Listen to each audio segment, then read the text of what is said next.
2058 साल जेठ 19 गते दरबार हत्याकाण्ड भएको ठीक 10 दिन पछाडि कास्की पोखरा स्थित पुनरावेदन सरकारी वकिलको कार्यालयले जिल्ला सरकारी वकिल कार्यालय कास्कीलाई एउटा पत्र लेख्छ।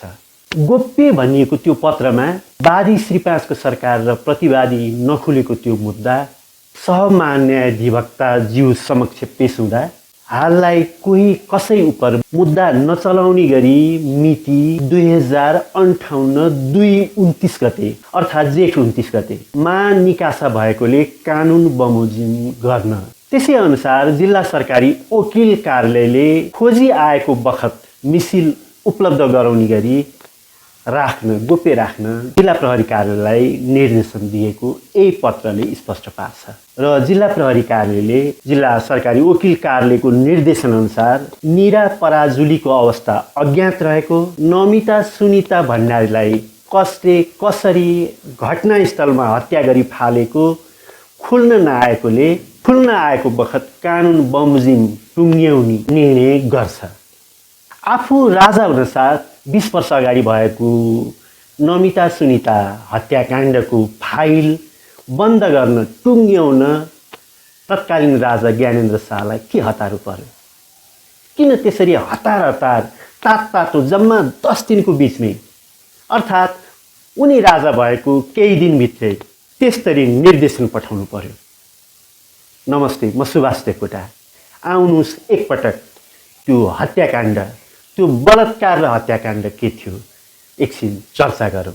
आधुनिक नेपालको इतिहासमा सबैभन्दा चर्चित र हाई प्रोफाइल बलात्कार र हत्याकाण्ड मानिएको नमिता सुनिता हत्याकाण्डको विषयमा पुस्तकहरू पनि छापिएका छन्, आर्टिकलहरू बनेका छन्, पत्रकारहरूले रिपोर्टहरू प्रकाशित गरेका छन्। तर त्यो बेलाको घटना भने निकै दर्दनाक, निकै काली लाग्दो र निकै रहस्यमय, एकदमै अत्यास लाग्दो हिसाबमा कुनै हरर फिल्मको दृश्यहरू जस्तो लाग्ने गरी भएको देखिन्छ। काठमाडौँको अमृत साइन्स कलेजमा पढ्दै गरेकी नमिता सुनिता दिदी बहिनी अर्थात् सुनिता दिदी नमिता बहिनी र उनीहरूका सहपाठी नीरा काठमाडौँबाट रात्रि बसमा पोखरा घुम्न गएको र उनीहरूको सबै गतिविधि पछ्याइरहेका काठमाडौँका केही उच्च घरानाका शङ्कास्पद दरबारसँग जोडिएकाहरू त्यस अगाडि नै उनीहरूलाई पछ्याउने, उनीहरूमाथि कुनै कुकर्म गर्ने इरादामा त्यो नियतले उनीहरू सँगसँगै रात्रि बसमा 2 जनालाई रेकी गर्न पठाएको पछि थाहा हुन्छ, पछि पुष्टि हुन्छ र ती रेकी गर्न गएका 2 युवाहरूले बाटोमा खाना खाने क्रममा उनीहरूको बसाई, उनीहरूको घुम्ने योजना, उनीहरूको कार्यक्रम सम्पूर्ण पत्ता लगाएर र उनीहरू बसेको होटलमा पनि रेकी गरेर यो सम्पूर्ण घटनालाई अन्जाम दिएको देखिन्छ। यसै क्रममा 2038 साल जेठ 18 गते 1132 नम्बरको एउटा निलो कार काठमाडौँबाट पोखरा गएर पोखराको सेनाको ब्यारेकमा बस्छ, जहाँ होटल शङ्करका मालिकका छोरा जो त्यतिखेर राष्ट्रिय पञ्चायतका सदस्य राम श्रेष्ठका छोरा विनोद शङ्कर र उनका साथी राजु राणा हुन्छन्।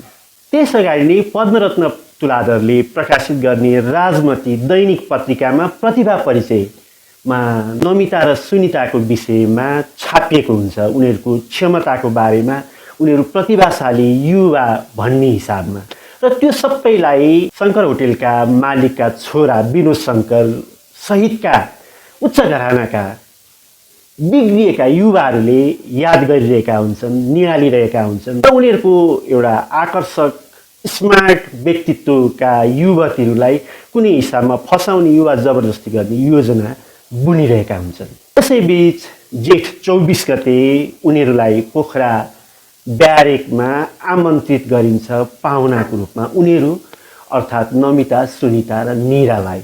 तर त्यस पछाडि, त्यो दिन पछाडि उनीहरू ब्यारेकभित्र पसेको थाहा छ, तर उनीहरू कहिल्यै पनि ब्यारेकबाट बाहिर निस्केको कसैले पनि देखेन, उनीहरू निस्किन पाएनन्। घटनाको 5 दिनपछि सेती नदीको किनारमा टाउको पूर्व फर्किएर उत्तानो परेको अवस्थामा प्याजी रङको पाइजामा, कम्मरभन्दा माथि निर्वस्त्र अवस्थामा लास फेला पर्छ एउटा युवतीको। सबको घाँटीमा झुन्याइएको ब्यागमा दिदीबहिनीको अर्थात् नमिता र सुनिताको परिचय पत्र फेला पर्छ। सँगसँगै घाँटीमा सुनको पनि लकेट भएको र यी यावत परिचयको कारणले गर्दा माधवराज भण्डारीले यो आफ्नो कान्छो छोरी सब भएको पुष्टि गर्छन् अर्थात् शनाखत गर्छन्। त्यस पछाडि पोस्टमार्टमको लागि अञ्चल अस्पतालमा लाँदा त्यो दिन अस्पतालले पोस्टमार्टम नगर्ने बताउँछ र भोलिपल्ट अस्पतालका सुपरिन्टेन्डेन्ट डाक्टर कुमार शमशेर राणाले पानीमा डुबी श्वास लिन नसकी मरी भन्ने लिखत दिन्छन् अर्थात् पोस्टमार्टमको रिपोर्ट दिन्छन्। त्यसको केही दिन पछि असार 5 गते त्योभन्दा अलि तल अर्थात् सेती नदीको बगरमा बहिनीको लास फेला परेको ठाउँभन्दा अलि तल दिदीको लास पनि फेला पर्छ। घोप्टो परेको कलिजी रङको हाफ बाउले कुर्ता लगाएको र तल कम्मरभन्दा मुनि कालो बुट्टी अन्डरवियर लगाएको लासको घाँटीमा कालो सलले कसिएको हुन्छ र त्यो लासको विषयमा अञ्चल अस्पतालका उनी सुपरिन्टेन्डेन्ट राणाले लेख्छन्, घाँटीलाई दोपट्टाले बेरी श्वास लिन नदी मारेको देखिन्छ। यस्तोमा कलकत्ताका वाणिज्य दूत रहिसकेका माधवराज भण्डारीले प्रशासनले छानबिन गर्ने आश मारिसकेपछि आफैले अनुसन्धान गर्दा घटनास्थललाई नजिकबाट हेर्ने अर्थात् आफ्नो कार्यालय र घर ओहोरदोहोर गर्दा त्यही बाटोबाट सधैँ ओहोरदोहोर गर्ने वनपाले चुनामुडी अधिकारीलाई भेट्छन् र उनले थाहा पाए जति उनले जे जति थाहा पाएका छन् घटनाबारे बताउन अनुरोध गर्छन्। त्यसरी अनुरोध गर्दा गर्दै 2 जना प्रहरी त्यही आइपुग्छन् र सबैलाई पक्राउ गरेर डिएसपी कार्यालय पुर्याउँछन्। वनपाले चुनामुडी अधिकारीलाई बेलुका 5 बजे भएपछि कुनै अन्य केही नभनी भोलि 10 बजे हाजिर हुन आउनु भनेर छाडिन्छ र भोलिपल्ट 10 बजे चुनामुडी घरबाट खाना खाएर सधैँ हिँड्ने बाटो नहिँडी आर्मीको ब्यारेक हुँदै गएको देख्नेहरूले बताउँछन्। तर त्यस पछाडि उनी ब्यारेकबाट कहिल्यै बाहिर आउँदैनन्, कहिल्यै बाहिर निस्किँदैनन्। असार 12 गते चुनामुडीको लास पनि रामघाट अर्थात् सेती नदीको किनारमै भेटिन्छ। त्यो लासलाई उनकी पत्नी टिकादेवीलाई हेर्न दिइन्छ र शनाखत गर्न लगाइन्छ। त्यो बेला कास्कीको सिडिओ रहेका पद्मराज सुवेदी 3 महिना पछाडि सरुवा हुन्छन् र सूर्यबहादुर सेन ओली सिडिओ भनेर त्यहाँ पुग्छन्। उनले त्यो घटनाको अनुसन्धान गर्दा आफैले व्यक्तिगत रूपमा अनुसन्धान गर्दा प्रत्यक्षदर्शी एउटा महिलालाई भेट्छन् र ती महिलाले 4 जना प्रहरीले सेनाको गाडीमा चुनामुडीलाई ल्याएको र तिनीहरूमध्ये हवलदार कृष्णबहादुरले चुनामुडीलाई गोली हानेको आफूले प्रत्यक्ष देखेको सिडिओलाई बताएपछि उनले अब यसको अनुसन्धान त्यही हवलदार कृष्णबहादुर मार्फत अगाडि बढ्न सक्ने सोचेर माथिल्लो निकायबाट अनुमति नलिकन गर्न नसकिने भएको कारणले गर्दा उनी काठमाडौँ आउँछन् र तत्कालीन प्रधानमन्त्री सूर्यबहादुर थापालाई भेट्न प्रयास गर्छन्। तर प्रधानमन्त्रीले भेट नदिएपछि उनले प्रयास गरेर भेटेका राजदरबारका प्रमुख सचिव रञ्जन राज खनालले उनलाई सतर्क रहनु, उनीहरूलाई मार्ने हत्याराले तपाईलाई पनि मार्न सक्छ, सतर्क रहनु भनेर चेतावनी दिन्छन्। त्यसको 5 महिना पछाडि एउटा अर्को अज्ञात लास फेला पर्छ। तर त्यो लास निराको हुन सक्ने मानिसहरूले अनुमान गरे पनि पुष्टि हुँदैन, किनभने कुहिसकेको बताउँदै पोस्टमार्टम गरिँदैन। त्यो घटनाले पोखरामा मात्रै होइन काठमाडौँमा पनि सनसनी मच्चाएपछि त्यतिखेर पत्रकार किशोर नेपाल रिपोर्टिङ गर्न पोखरा नै पुग्नुहुन्छ।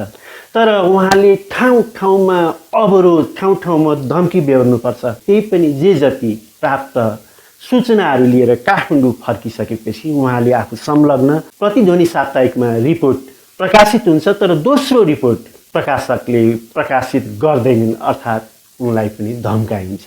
यता 2048 साल मुलुकमा प्रजातन्त्र आइसकेपछि रिपोर्टिङ गर्न पोखरा पुग्नुभएका किशोर श्रेष्ठले पनि पोखरामा त्यस्तो व्यवधान त बेहोर्नु पर्दैन, तर काठमाडौँमा जब उहाँले दृष्टि साप्ताहिकमा सिरिजमा श्रृङ्खलाबद्ध रूपमा त्यस सम्बन्धी रिपोर्ट प्रकाशित गर्न थाल्नुहुन्छ, त्यस पछाडि अज्ञात ल्यान्डलाइन नम्बरहरूबाट धम्की आउनेदेखि लिएर तँलाई चाहिँ उहाँको घर जुन ललितपुर मा घर जानलाई समेत पाउँदैनस्, बागमती नदी तर्न पाउँदैनस् भनेर अनेकतिरबाट धम्की दिने, हतोत्साहित पार्ने काम गरिन्छ। त्यति बेला शङ्कर होटेल नजिकै लाजिमपाटमा घर भएका कलकत्ता स्थित महावाणिज्य दूत बनिसकेका सरकारका वरिष्ठ कर्मचारी मात्रै होइन, माधव राज भण्डारी तत्कालीन अर्थमन्त्री यादव प्रसाद पन्तका सम्झी पनि हुनुहुन्थ्यो।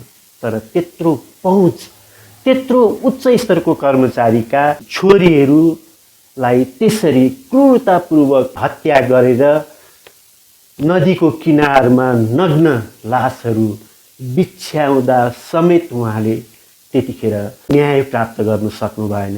ती तीनजना किशोरीहरूलाई कसरी नृशंसतापूर्वक हत्या गरियो होला, उनीहरूको शरीरको अवस्था देख्दा स्पष्ट हुन्छ कि उनीहरूलाई बलात्कार गरेर, सामूहिक बलात्कार गरेर हत्या गरियो। त्यतिखेर नमिता, सुनिता र निरालाई ब्यारेकमा लगेर त्यसरी बेपत्ता पारिएको घटनाको 20 वर्ष पछाडि राजा भएका ज्ञानेन्द्रले किन त्यो घटनाको मुद्दालाई किन त्यसरी हतार हतार बन्द गराउनु पर्यो, किन त्यसलाई लुकाउनु पर्यो भन्ने विषयले अनेक आशंकाहरू उब्जाउँछ, अनेक आशंकाहरू जन्माउँछ। त्यो बेला निलो कारमा गएका व्यक्तिहरू सँगसँगै को थिए अरू, अर्थात् निलो कार पछाडि या अगाडि अरू कोही त्यो ब्यारेकभित्र थिए कि, ब्यारेकभित्र गइसकेका थिए कि, जसको पछि पोल खुल्न सक्ने खतराले गर्दा पछि 20 वर्ष पछाडि राजा बनेका ज्ञानेन्द्रले त्यसरी हतार हतार सरकारी वकिल कार्यालयलाई परिचालन गरेर निर्देशन दिएर ती फाइलहरूलाई बन्द गराउनु पर्यो, अर्थात् फाइलहरूलाई लुकाउनु पर्यो।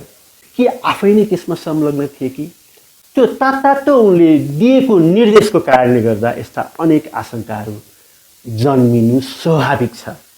तर एउटा कुरा चाहिँ के निश्चित हो भने राजतन्त्रको एब्सोल्युट पावर भएको बेलामा, राजतन्त्रले एकलौटी शासन गरेको बेलामा यी यावत यस्ता घटनाहरू, अनेक घटनाहरू उजागर हुन बाँकी घटनाहरूले त्यो बेलाको शासन कति निर्दयी थियो, कति निरङ्कुश थियो, कानुनी व्यवस्था, अदालत, प्रशासन, प्रहरीका अनुसन्धान यावत सबै देखाउने दाँत मात्रै थिए। यो कार्यक्रम कस्तो लाग्यो प्रतिक्रिया दिनुहोला र यो च्यानललाई सब्सक्राइब गरिदिनुहोला।